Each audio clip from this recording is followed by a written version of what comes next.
अब देखिए हमारे पास एक क्वेश्चन है।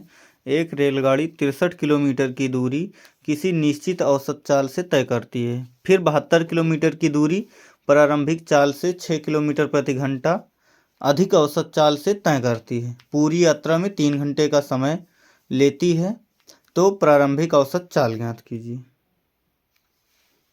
देखते हैं हमारे पास जो दिया गया था उसमें यही एक सूत्र यूज करेंगे इसमें, समय बराबर दूरी बटे चाल। ठीक, तो हमारे पास क्या था, कुछ प्रारंभिक चाल था और कुछ दूरी थी। तो हम मान लेते हैं प्रारंभिक चाल हमारी क्या रही होगी, x, और दूरी कितना चला था 63। तो हमारे पास यानी कुछ समय भी लगा होगा, तो समय बराबर क्या होता है, दूरी बटे चाल। तो दूरी कितना चली है 63 और चाल कितनी थी x।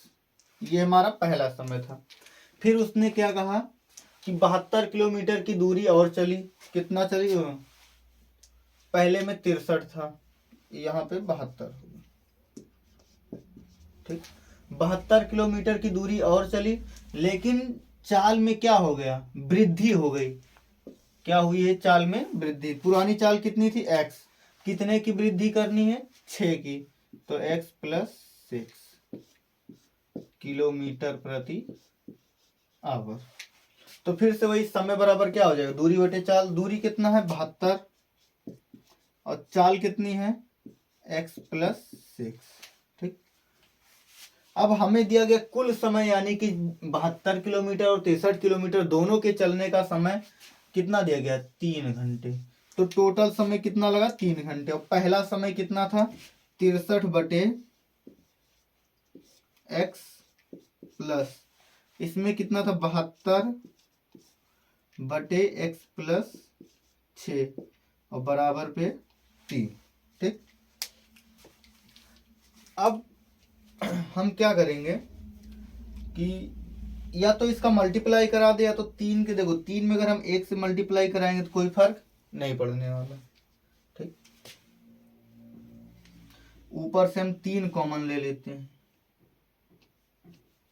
3 क्या कर देखो ये 63 और 72, 63 और 72 किसके पहाड़े में आते हैं, 9 के पहाड़े में। 9 सते 63 और 9 अठे 72। ठीक, तो हमने 9 कॉमन ले लिया, बराबर कितना 3 है, कम 3 ही रहना।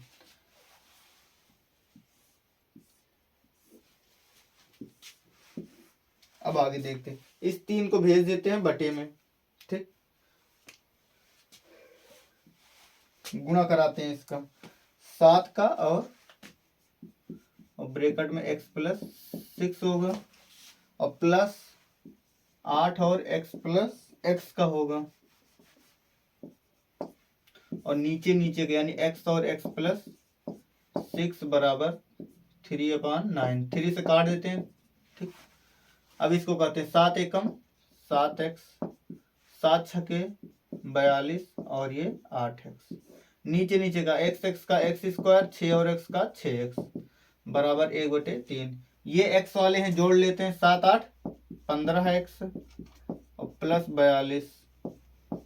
ये 3 गुणे में इधर भेज देते हैं, और बटे में इधर आएगा तो गुणे में, ये उधर जाएगा x स्क्वायर प्लस 6x।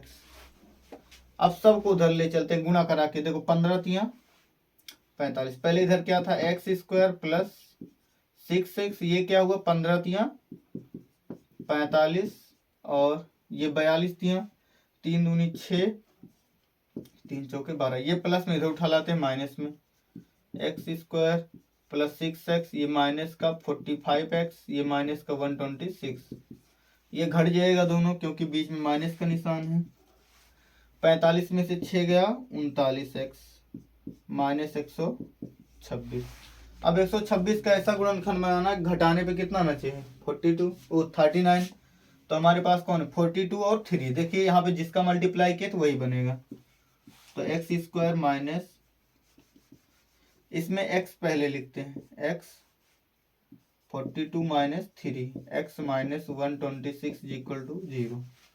ये एक्स स्क्वायर माइनस x और ये माइनस प्लस माइनस x और 42 का गुणा 42x, ये माइनस में तो माइनस माइनस प्लस, 3 और x का गुणा 3x माइनस का 126। अब इन दोनों में कॉमन क्या होगा, x कॉमन हो गया तो बचा कौन, x माइनस 42। यहां पर कॉमन क्या होगा, 3 कॉमन हो जाएगा तो बचा कौन, x माइनस 42। अब इन दोनों में क्या कॉमन होगा, x माइनस 2, x माइनस 42 और x प्लस 3। तो देखो इसका जो, इसकी जब तुलना करेंगे तो ये तो हो जाएगा काल्पनिक, तो इसकी तुलना करते हैं, x माइनस 42 बराबर 0, तो x बराबर ये माइनस में उधर गया तो प्लस में।